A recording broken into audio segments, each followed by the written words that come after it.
Hello, everyone. Welcome to Achieving Success with Olivia Akin. I'm your host, Olivia Akin. Each week, we will discuss the roadmap of achieving your personal and professional success. We give you real life stories on growing personally and professionally to achieve your life and career goals with the help of some top notch guests. Today, we are speaking with Alijah Wood. Alijah Wood is the owner of Alijah Wood Consulting, a firm dedicating to helping college athletes build generational wealth. As a former D1 collegiate athlete, Alijah understands firsthand the challenges athletes face when it comes to financial literacy and long-term planning. Through his consulting business, he simplifies complex financial concepts, ensuring clients feel empowered to make informed decisions about their future.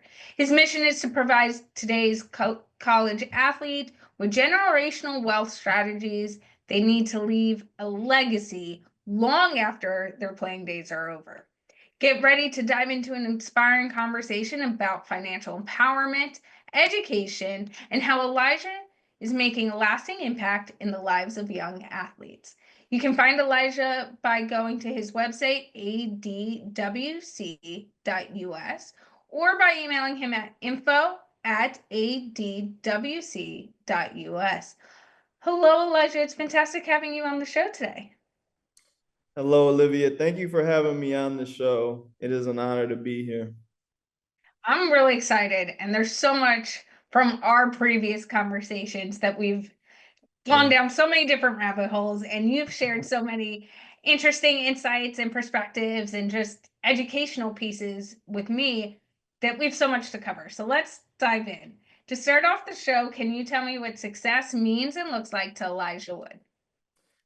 Yeah, it's funny. I actually had this question at an agency meeting we had this morning.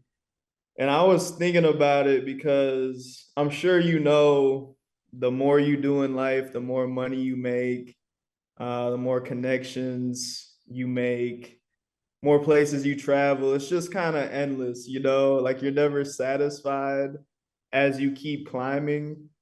And so, really, I sat back and I was like, okay, success has to be tied to value. And I am a follower of Jesus, follower of God. And so that ties in with serving people. And so, really, I landed on the answer of basically being known for bringing an immense amount of value to others. And so, like for my business, that's creating generational wealth for people, for college athletes or athletes in general. And so, really, success looks like to me where everybody knows that I'm the guy that creates generational wealth for every single college athlete, because that's the mission. Mm-hmm. And as you said, it's really creating not just generational wealth, but the education piece there too. Yeah. Because I find so Mm-hmm. many times from working with college athletes myself as a person who was in college managing them and then working in pro sports and talking to very successful people or people in many different spaces, no matter what it is, realistically a Yeah. lot of times there's this, like, I want to call it facade of just like, okay, you could get generational wealth this way, but there's no true education. Like, what's the why? What's the how? Like, what makes it different? Why is this the best route to take versus that option? And I think that's a really big gap that's missing is when you're building trust, working with individuals, teaching them, not just, I say too, I have a lawyer, I have an accountant, I have all these people for my business. I have a minor in law. I can write contract laws. Yeah. When I recently launched my second business, I went through creating an LLC with my lawyer the first time. I Mm-hmm. could have just been like, okay, well, I know how to do it, and we did it together when forming Achieving Success. I could do it on my own. Mm-hmm. But there's a difference between having the knowledge and being the one to do it. And I think for Yeah. me, having knowledge is everything. Make me understand it, and you'll probably, I shouldn't say you will get my buy in. It's just going to help me make a sound decision. But when you leave that gap, now I'm not trusting as much. Just like in that law case, I just wanted to understand the process. I wasn't not going to hire the guy. Like, he's an expert. You got to bring in the people who know it, who work it every day to really guide you. But Exactly. there's a level of understanding that comes with that as well. Yeah. No, like you said, really knowledge is power. Knowledge is the key because even, I mean, we have a great historical example, right? When we look at the Rockefellers versus the Vanderbilts, both those two families were extremely wealthy. Like, probably if we extrapolate their numbers to today's time, we're looking at like hundreds of billions or trillions of dollars. And the thing that separated them in present day, well, the Vanderbilts are broke now, and the Rockefellers are still super powerful family. And the only difference was that the Rockefellers passed down that generational knowledge to their family members, whereas the Vanderbilts, they didn't pass down any knowledge, they didn't put any systems in place that educated their family members, and so everybody just blew the money. So I 100% agree with you, and in my process, that is the first step I take when working with clients is getting them that education. Because if they don't understand it, then it's not going to work out long term. And that being said, as you being a former D1 athlete, you've experienced firsthand, as you said, the excitement and challenges that come with being a college athlete, no matter the division, especially D1, though. There's a certain level of pressure and go and all these aspects that go into it. What inspired you to transition into the financial side of things, and how did AD Wood Consulting come to life? Yeah. Well, I had a big inspiration to make the switch. Essentially, I tore my ACL, and when I was recovering, I tore my other ACL. And so I was like, all right, my body's telling me something. This isn't sustainable. And so essentially, I stopped playing football at TCU, and I was a walk on at TCU too. So it was a grind from the jump. I made it to travel team, and that's where I tore my ACL. And so, you get discouraged when you climb that mountain and then it just kind of comes tumbling down. And so essentially I was like, okay, if I just put in the same amount of work ethic I put into football, into building my own business, I'm going to be massively successful because I've already seen the results with football. Except I can't really get injured in my brain. Well, you can, but it's not as likely as getting hit by 300-pound linemen every day. And so, yeah, that was my motivation, my inspiration to switch to my own business. Kind of had to. And then really from there, it was kind of a thing of, okay, what do I like to do? What do I love to do? And I still love to be around athletes. Like, those are my people. And so I just switched to serving them financially because I saw that's a huge gap for athletes. Um, a lot aren't financially literate. And I mean, a lot of people in general aren't financially literate. And so that's I was gonna basically where I niched down. I was gonna say, I feel like a lot of us can fit in that Yeah. gap. Yeah. Mhm. And that being said, too, I always had conversations with my athletes, and even to this day, Mhm. I've talked about this a lot, is there's moments in our life, especially being an athlete, that at any given point, your sport can one or two things can happen. It One day you can choose to leave your sport, or one day your sports tells you it's time to leave, and you don't have that choice. And I've experienced both, and that's why from a young age, when I was 9 years old, I got diagnosed with epilepsy, and Mm. luckily I haven't had seizures for a really long time, but I was forced out of my sport. You're Yeah. talking 20 something years ago. The knowledge on epilepsy even isn't remotely the same. Mhm.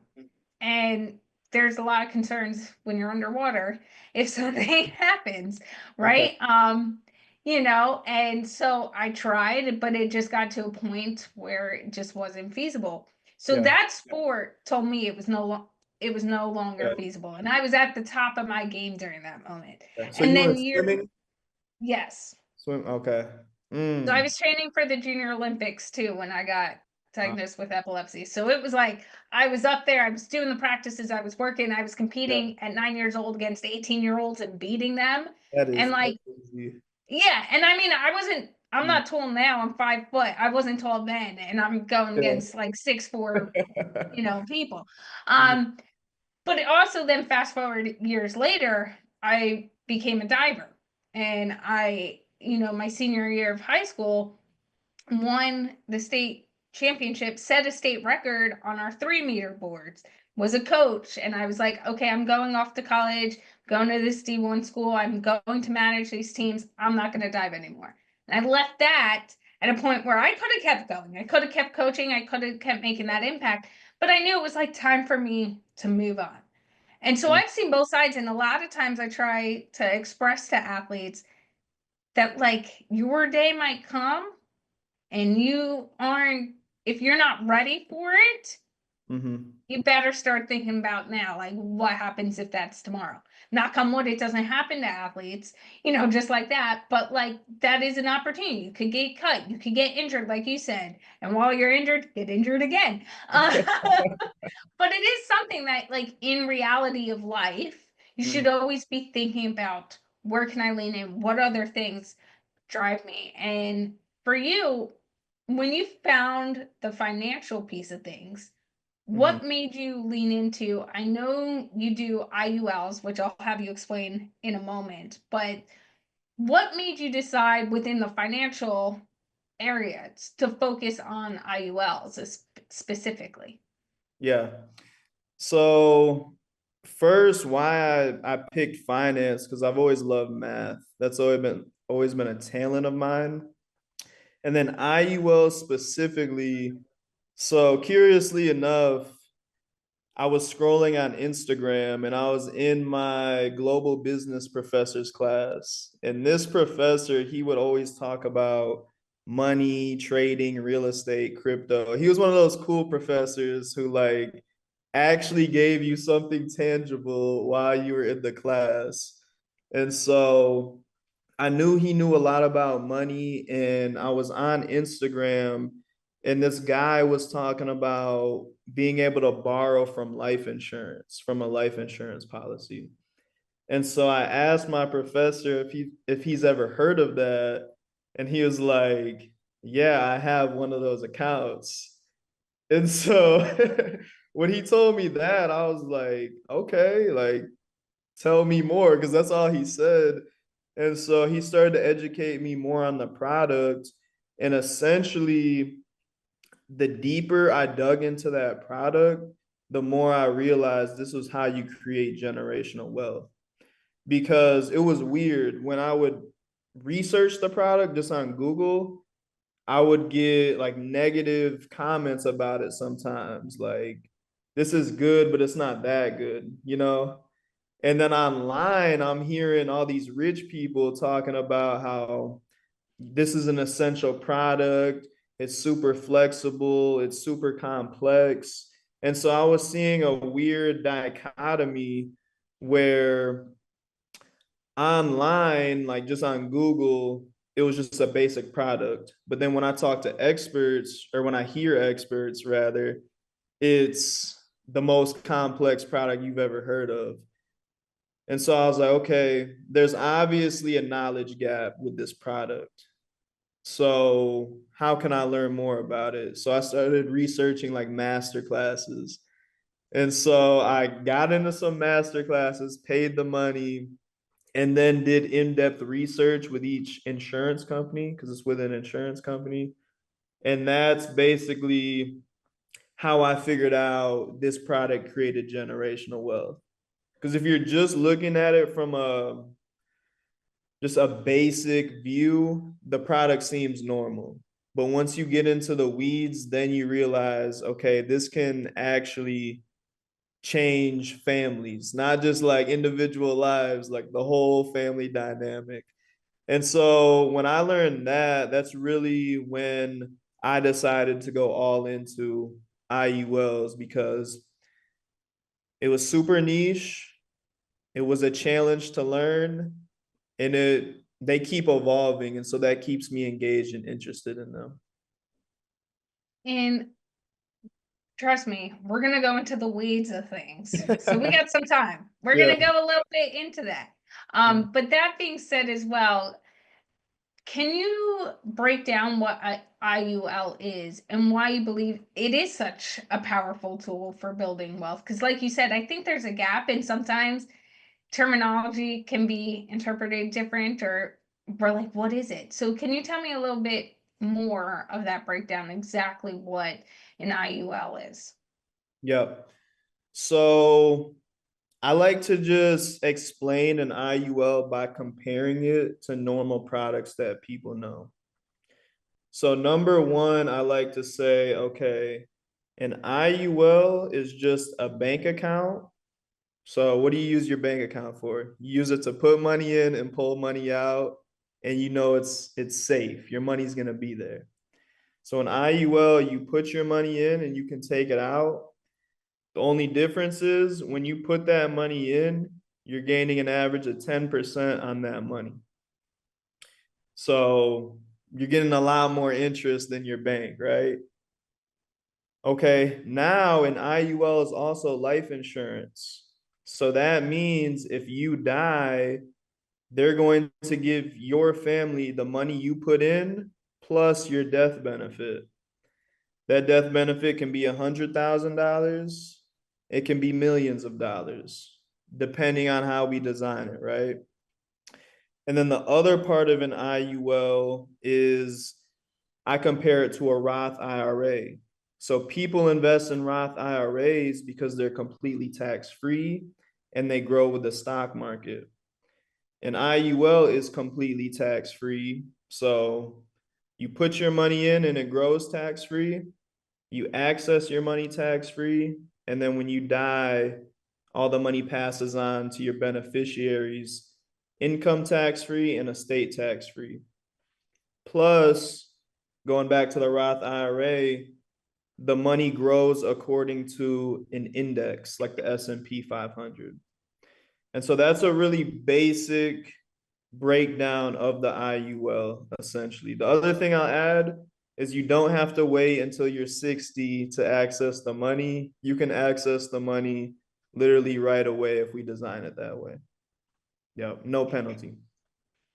And I think you brought up a lot of different aspects, which we're going to dive in again. Like I said, I'm in test you today. We're going today. But that being said, one thing you mentioned, it is a version of life insurance. And typically when a lot of people hear life insurance, they think of that as a safety net for their family after they're gone. But as you emphasized, IULs are a tool for building the generational wealth when you're still alive. Can you walk us through how a college athlete, or really anyone, can strategically leverage that IUL, not just for protection, but for financial growth and stability long term?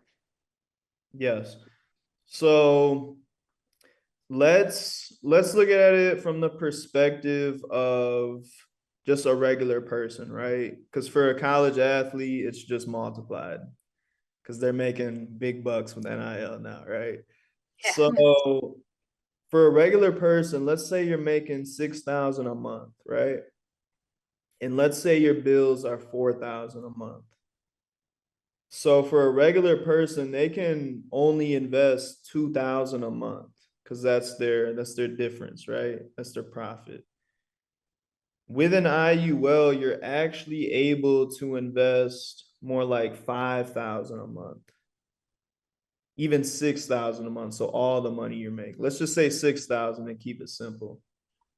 And the reason for that is because I said earlier, with an IUL, it's like your bank account. So you get paid from your job and you put your paycheck, the $6,000 into your IUL. Then you're going to take out $4,000 from your IUL, just like your bank account, and you're going to pay your bills. The difference is with an IUL, when you put that $6,000 in and you take out 4,000, you're still growing interest on $6,000. So it's as if the money never left. You're gaining interest on phantom money that's no longer there. And so if we extrapolate that over time, over a year, that's you gaining interest on $72,000 rather than $24,000.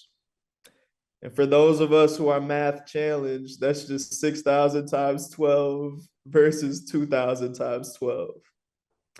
And so that's a lot more money that you're gaining interest off of, but you're using the same dynamic in the terms of you're putting in 6,000 into your bank account and you're taking out 4,000 for bills. And so essentially that's how I design it for people to gain a lot more money than what they're doing. They don't have to do anything extra. They just have to position the money differently. So that being said, because let's be honest, some people are probably going, and you and I've had this conversation of like, that sounds great, but something's wonky. Like Yeah. it can't be this good, right? There must be some hidden thing. There must be some catch 22 to it, right? Why do you think so many, when you look at that and you say, okay, you're getting interest on that 6,000, but people are going, well, I'm taking 4,000 out. What do you get the most, I guess, is like the comeback and like trying to explain, no, like that's really how this works, and that knowledge gap. Yeah, that definitely is the part of the IUL where we have to do the most relearning. And then I think what you're asking is like, what is the part where people are saying like this is too good to be true? Is that what you're saying? Okay. Yeah. Yeah. I phrased it a little different. I phrased it weirdly, I know. But like obviously anyone listening to it for the first time, especially as you said in the beginning, to have that knowledge gap, because there really does seem to be a gap from what is just put out there and Yeah. what others are seeing value out. So like why do you think it sometimes comes off as too good to be true, and why isn't it too good to be true? Okay. So it comes off as too good to be true because essentially we've been marketed to all our lives that in order to use money, we have to have the money. We don't learn leverage at all growing up. But that's what all these huge companies use. That's what all these billionaires use. They don't use their own money, they just leverage their money from their assets. And so the IUL is another way to leverage funds. And based on how insurance companies are structured, which they're super conservative, insurance companies are able to allow us to leverage our own money. Reason number one, because their margins are only 1%, so they don't have to be making a huge profit to stay in business, whereas banks and financial institutions do have to do that. And then number two, because they have the collateral of your death benefit. So what that means is if you have $1 million death benefit and you have a debt of $200,000 with an insurance company, they're going to give your family $1 million minus $200,000. So, okay, your family didn't get the full million, but they still got $800,000 and the insurance company got their money back. And so that's how they are able to justify you leveraging your money because it's all accounted for. And so that's why it's not too good to be true. And then I do want to touch on the loan aspect. Should I do that now or should we wait for that later? No, we'll dive into it now. Let's go. Okay, I'm what I feeling okay, cool, cool. So let's go back to the example where I'm talking about putting in 6,000 and taking out 4,000, right? Okay, when you do that, you're opening up a loan account, so a debt account of $4,000 every time you do that. So in that year, your debt's going to be 48,000, and then your cash value is going to be 72,000 plus the interest, right? So let's break down the math of that. Your debt, your loan balance, that's going to grow at about 5% per year. They give you the rate up front and it's fixed. It's compound interest, so 5%. Now your 72,000, that's growing with the stock market. On average, the stock market's going to do around 10%. So what does that mean? That means I'm compounding higher interest on more money than my debt. So with the law of compounding, my cash is going to grow a lot faster than my debt. And let's just take it in simple terms, right? If I'm faster than you over any distance and I start a mile ahead of you, are you ever going to catch me? Probably not. Sadly, no. Probably not. And Unless so I that, grow wings or something. I mean, I could, a magical power maybe could happen. yeah, something crazy, right? Something out of this world, then maybe. But yeah, so that's how that math works out. And this is what I show my clients. We just do the math, do the numbers in the worst case scenarios, and that debt never catches up. And so what happens in again once you pass away is they add up your cash value plus your death benefit that you started out with, and then they subtract the debt to leave to your family. Yeah. And I think another way to look at it for some of you, for some individuals, he might go, okay, well, but then I'm taking on debt, right? The old credit card saying too, right? You pay something, you start to go in debt, you gotta pay it off, or it could also affect your credit score or all these other things, right? Those I obviously when it does affect your credit score. When you don't pay your credit card bill, it does. Like, let's all be real here. I'm Yeah. not saying that. Um, but you know, that could come into an idea of like, okay, well, what happens if I don't want to go in debt? I work hard not to go in debt. And now we're throwing that word out there that has a lot of meaning behind it. Another way I think to even just try it out, make sure, everyone's comfortable with it is going, okay, like you said, you have $2,000 out of that $6,000 a month to play with. Yeah. Let's start at 1,000. Let's start at 2,000 and see. And then that way too, for some people who go, okay, I just don't want the debt associated with it until you get comfortable with it. Because it's like anything else, I feel like when you're uncomfortable with things, you don't want to go all in just right away. Yeah. Sometimes, right? Mhm. Especially when you're not have the knowledge or the drive, right? It's like when you start playing a sport and you want to become good at the sport and you're learning the tools, you're like, I'm just gonna get out on the field, I'm gonna practice all the time, and I'm just gonna like go, if I just increase my practice time by tenfold, it'll increase how I get to the next point, and I'm willing to put that in. Hey, when we start talking about money, people start to feel a little differently, Yeah. understandable. Start to Everyone works, tiptoe, which is yeah, understandable. Yeah.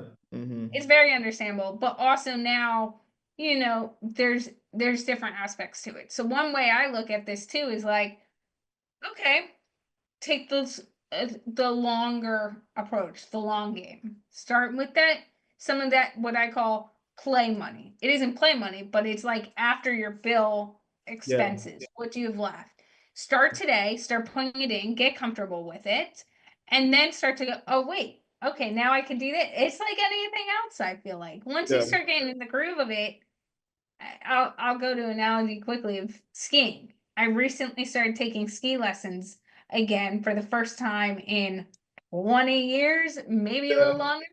longer. And like I got on the mountain and it's a very different type of mountain. We're talking Poconos where it's like fake, they make the snow to some level to Yeah. Alaska snow where no, if it doesn't snow, you can't go up the mountain. Yeah. So very different environments. But again, when I was like 8, 9 years old, we would go to the Poconos. My parents wanted to like make sure we knew how to ski and this and that. But I Mhm. haven't skied in years. So I was like, okay, I'm gonna like take a lesson. And I was cautious in the beginning. I'm like, okay, let's had one lesson, let's learn complete fundamentals, like I knew nothing. Yeah. And we're practicing some moves in this like contained area before we even got to the bunny run. And and like she's like, okay, just slide down and like try to stop. And it was a little icier, so I couldn't. So I just started moving my body, and she's like, "Wait, Olivia's doing stuff we haven't even gone over yet. She's turning."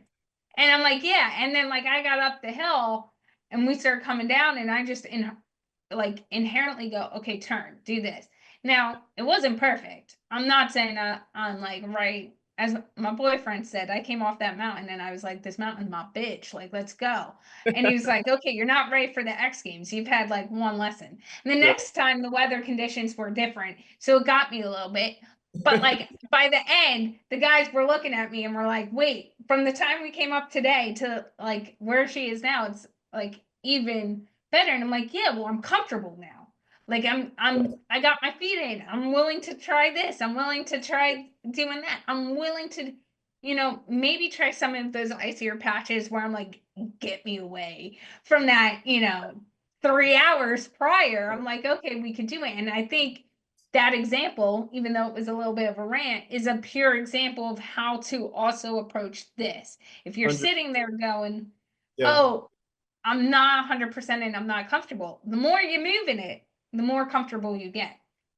Exactly. No, 100%. That's a great analogy. That because that's literally how it is, though. Like a lot of my clients, like you said, we start off with the play money, so to speak. And I'm like, okay, once you get to the point where you can start taking out those loans, because there is a threshold you have to cross, I'm like, okay, put in some money and then just take it out right away, just so you can experience the process and so that you can see the actual numbers in your account. And that way you're not just going solely based off what I say and what I show you, you're actually seeing it for yourself. And then, okay, now you just did $200. Okay. Now you feel yourself a little bit. You're going down the mountain a little bit more. Okay. Let's put 1,000 over there. Okay. We got the 1,000. Okay. Now let's do half the paycheck. And it just goes that way. Is the more you get more comfortable with it, like you said, the more you can leverage it and actually use it to its full potential.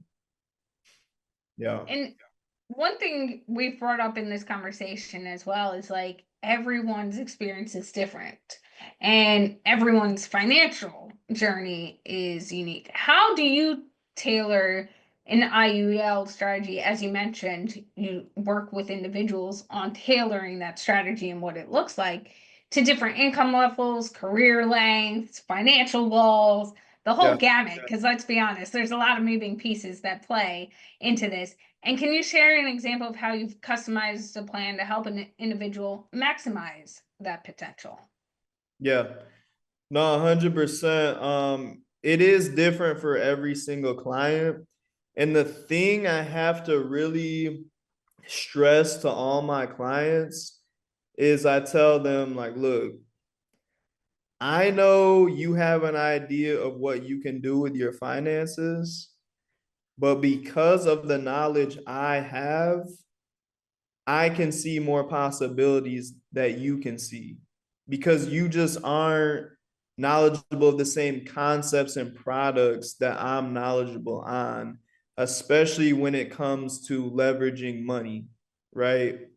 Because that's what I specialize in. And then I know other products too that they can use to complement their finances. And so I always love getting into the weeds with clients on their financial situation. And this is how I do that. So, number one, we look at their assets. And normally it's just their savings accounts, brokerage accounts, 401ks, IRAs, Roth IRAs, um, anything that they're currently using to hold money or grow money, right? Then we look at their liabilities, so their student loans, credit card debt, car note, etc. Then we look at their monthly income versus their monthly expenses. And with all of those pieces, I can design an IUL based on their comfortability and, from what I see, what they can handle. And so, for example, if they have a savings account just sitting there, I'll say, okay, client, you got 40,000 just sitting in your savings account earning no interest. Is there a reason for that? And they'll say, not really. I just don't know where to put it, but I would like maybe 20,000 as an emergency fund. I say, okay, we can reposition this into the IUL, jumpstart your IUL, and then with your monthly income versus expenses, we can come up with a comfortable amount for you to put in per month.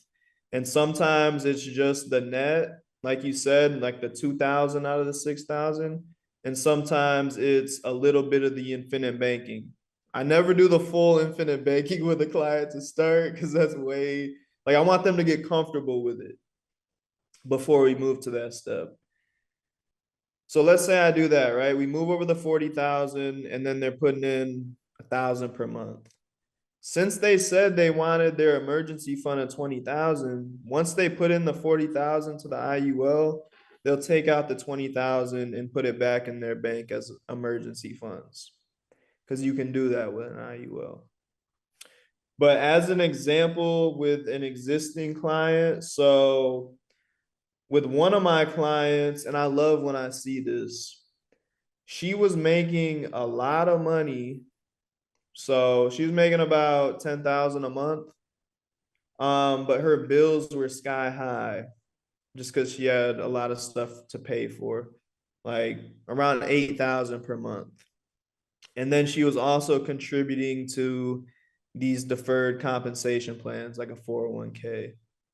And she had a savings. So when I see that, I'm like, okay, perfect. We moved over her savings into the IUL to jumpstart it. We took the funds that she was putting into her 401k and moved it over to now being put into the IUL because it's more efficient. And she wasn't even getting a match in her 401k. So I'm like, all right, like that's useless. Like if you have a match, okay, I can rock with that because you're getting 100% return off the bat. But with no match, that's useless. So we moved over that funding as well. And then we allocated some of her income to the IUL too. And then she can just borrow from it right away to pay some of the non-mandatory bills. Because you got your mandatory ones. I want them to be comfortable with that too. We can build up to that. Then you got your non-mandatory ones. And so that took her from retiring with only a couple 100,000 based on the projection to now her being able to retire with a couple million and live off a couple 100,000 per year in retirement. And Elijah, for someone hearing IULs for the first times and wants to take control of their financial future, like you've brought up today, what does the process of working with you look like? Obviously, you brought up you have a conversation, you dive into the nitty-gritty of the financials, what they're comfortable with, but how do you guide someone through that first conversation who might be the deer in the headlights, not sure if it's the right move, not sure how much to pull in, to make it a safe space to have those conversations, a transparent space, because obviously you have to be fully transparent with Yeah. you on the comfortability and the money and all those other aspects, but really put in place that financial strategy as well as the long-term conversations of the education. Yeah. So if someone wanted to get started with that right now, they can just go to my website, adwc.us, click on a consulting session, and then in the checkout, put in code Olivia, and they'll get it for free. And then once I'm booked with someone, here's what the process looks like. First, I send them a budget to fill out.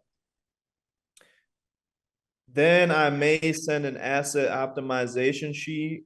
And usually, or what that is that lists out, okay, your savings accounts, your 401ks, etc. So I can see that information too. But really, that's all I need to start from my end.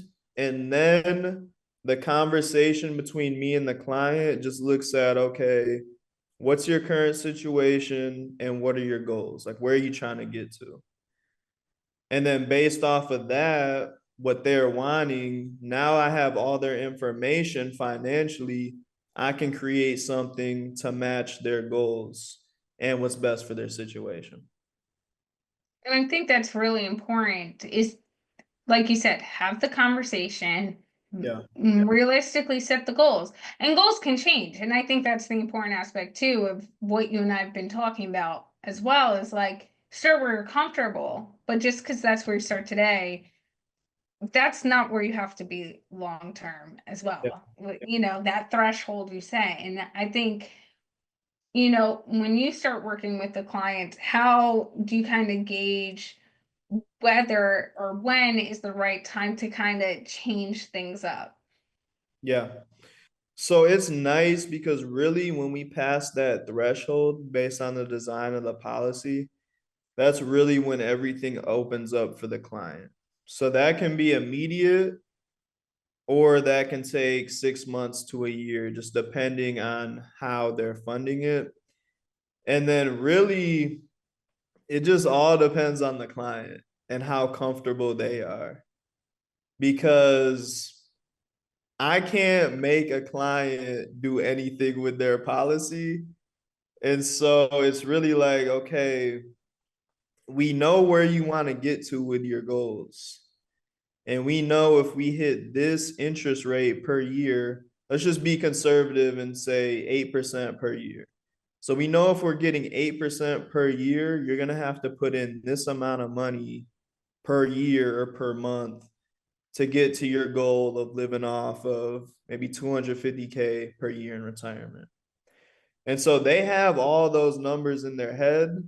And if we don't start there, then essentially I can check in on them and basically keep educating them and just benchmarking where they're at. But it all comes down to them to want to get to that point with their situation. Because, I mean, we talked a lot about like knowledge is power at the start, and knowledge is power, right? But you as the person have to actually use the knowledge. Otherwise, it's just sitting there. And so that's kind of where I'm at with that. Does that And I make think sense? it does. And it also demonstrates that, like, at the end of the day, push comes to shove, you you are the person who's the expert in guiding them, but me, who might be the individual, have final say. And I Yeah. think a lot of times it's those conversations that help someone who has the final say but might not know where to go be guided in the right direction. Because, like, let's be honest, a lot of times it's like, okay, do I do A? Do I do B? And like, I'm gonna have to make the decision. No one can make it for me, but I need to know, why is A better than B? Yeah, you need Why? to know the clarity. Yeah. And so, I mean, I would say I provide a lot of clarity. And that's one of the things I love about, as we've become friends and talked, is like, you're like me. You don't hold back. You're gonna say, this is what it is, like, this Yeah. is what I think, this is why you need to know this information. And I think a lot of people, especially when we talk about working with athletes in general, Mhm. I personally use this analogy, and like your approach is like, I will tell people, whether it was working with athletes or now doing podcast consulting, I'm like, do not hire me if you want a yes person. Do not hire me if I see you going down the wrong path. I might raise the red flag. Now, I will take a podcast title and description, for example. If you want the title and description, not the one I wrote out, but you want something completely different or a different format a week off, I might say to you, like, okay, we could do this, but just know, like, you're going to see a drop potentially in this, a listenership. Are you okay with that? What is your goals for this? Because if your goal is to do XYZ and by going and pivoting your way, you're not going to get that. Like, I need you to understand that so you can't be upset when that happens. Yeah. But a lot of times, people, especially when working with athletes, are like, okay, I'm just going to tell you we're good because then that'll keep you happy. Yeah. No, that is definitely a common phenomenon. And then that's obviously the wrong approach though, as you know. And so, yeah, you got to tell people up front what the deal is. And then, I mean, I kind of look at it like if I'm waiting for my food, right? Like if I'm waiting for my food and I don't know how long it's going to take, I'm mad the entire time I'm waiting. That's a great analogy. Yeah. And so, I mean, like you said, we both provide clarity as to where someone wants to get. They just have to follow that. And if they don't follow that, okay, now we tell you what the likely result is. Mhm. And I love, honestly, I'm probably now going to use the food analogy throughout my days because that's so true. I remember when we relocated to Alaska and we got here and we didn't have our like stuff yet. So we were going out to eat and like being from the Northeast, you're Yeah. like, and like near cities, it's like you sit down, they hand you your menu, come, it's like you're in and out quickly. And like, but that's the custom, unless you're going obviously to a fancy restaurant. But if you're walking in somewhere, within 45 minutes, you could probably be done because they're going to immediately come to your table. Yeah. They're gonna be like, "Do you know what you want? Can we guide you?" They're gonna make sure the food comes out quickly, and then you eat, Yeah. and you can leave at your own pace. After the food comes out, it's like, okay, do your own thing. But I remember getting here, and we sat down, we'd gotten our menus, and like, no joke, 10-15 minutes went by.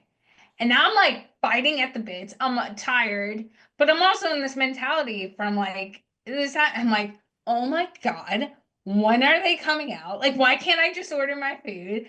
And my Right. boyfriend looked at me and he's like, you're no longer in the Northeast. They move differently now. And as soon as I like took a step back and realized that, and Uh, no, okay, it might take 5 more minutes, 10 more minutes, yeah. now I'm like, okay, this is no problem. Like I know, okay, instead of maybe 45-minute experience, I just need to make sure I got an hour. Okay, Yeah. we're good. Exactly. Like now I'm good. Now I enjoy when I go out. But in the beginning, I wanted to pull my hair out. I need to stay Like, away from Alaska because I don't well, know if I can deal with that. but like that's the thing. It's exactly to your point. Is like as long as you know, again, that transparency aspect. As long as you know how long your food's going to take, you know the process. It's a Mhm. very different mindset, and when you're in that mindset, it's a very different way of approaching it. Elijah, how can people get in touch with you if they want to connect with you? Yep. So definitely number one, you just want to get on my website. So adwc.us. My email is also listed on there, info@adwc.us. So if you have any questions, you can just ask it into that email. We can get back to you. If you want to set up a consulting session, again, use code Olivia. It's from Olivia Adkins, so you can see the spelling of her name. And then I'm also on social media on Instagram, just Alijah,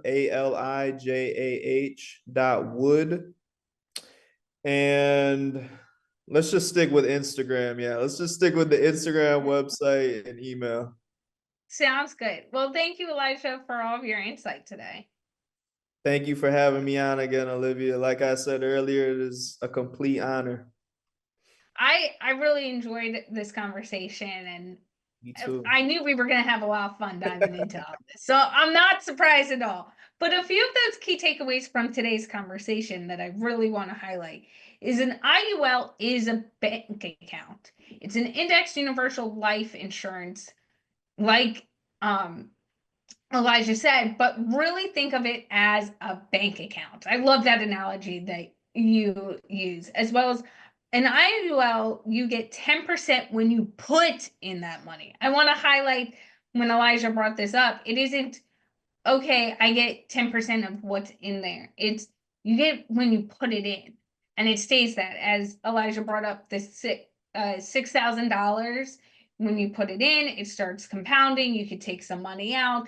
Really diving into getting comfortable with it isn't necessarily the number sitting there after you withdraw the money, right? Like, as we all see with our personal savings account, that's what gets it. It's whatever in the account in that exact moment. But it really starts building the moment you put it in, as well as IULs are completely tax-free from start to finish.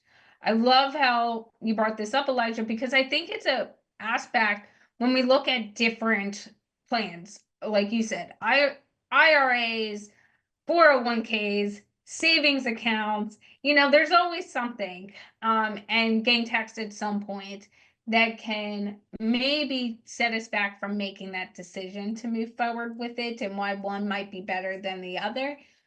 Understanding that IULs are completely tax-free from the moment we put that money in, taking it out is really important, as well as understanding you are the person who has to be able to use the knowledge. I think when Elijah brings this up, it isn't just about IULs and financial strategy and financial goals. It's really a practice we should be doing in all of our lives in all different aspects.